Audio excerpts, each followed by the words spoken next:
Graça e paz, meus queridos irmãos, um excelente, um abençoado dia na presença do Senhor. E hoje a gente continua na nossa quinta parábola, falando sobre a casa vazia. Quando o espírito imundo sai do homem, diz lá em Mateus 12, 43 a 45. Ele anda por lugares áridos procurando repouso, porém não encontra. E por isso diz, voltarei para minha casa de onde saí. E tendo voltado, encontra a casa vazia, varrida e ornamentada.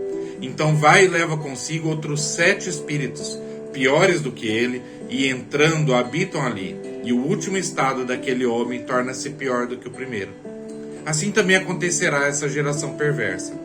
Jesus expulsou muitos demônios, libertou muitos possessos, cujas vidas haviam sido praticamente destruídas por causa desse tormento. E nesse texto, Jesus fala abertamente sobre uma realidade espiritual. O homem está sujeito a ser possuído por espíritos malignos, porque esses seres precisam de um corpo para habitarem. O homem sem Deus, ele é controlado, ele é influenciado, oprimido e até possuído por esse tipo de espírito.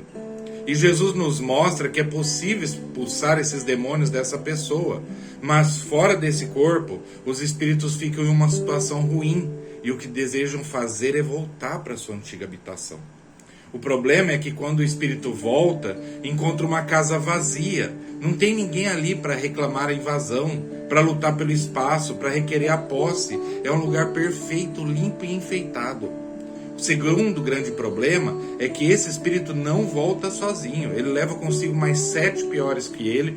Como uma consequência da situação, a pessoa é muito pior do que era antes. É aterrorizante, não é? Jesus ainda acrescenta que seria isso que aconteceria àquela geração incrédula. Nós somos moradas.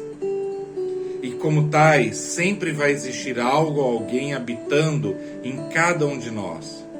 Para que nós sejamos limpos de fato.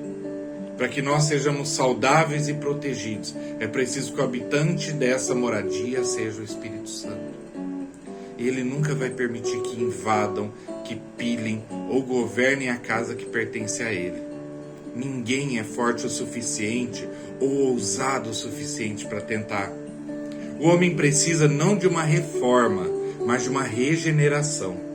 Quando o espírito imundo deixa a casa, houve uma reforma, mas a menos que o Espírito Santo esteja lá trabalhando, cuidando e regenerando aquela casa, em breve tudo voltará a ser como antes, ou pior do que antes. Estejamos sempre cheios de Deus, para que o inimigo não tenha espaço para habitar em nós, buscando o Senhor, aprendendo com a sua palavra e fugindo das tentações desse mundo caído. Reflita sobre isso. Que Deus possa abençoar imensamente o seu dia de hoje.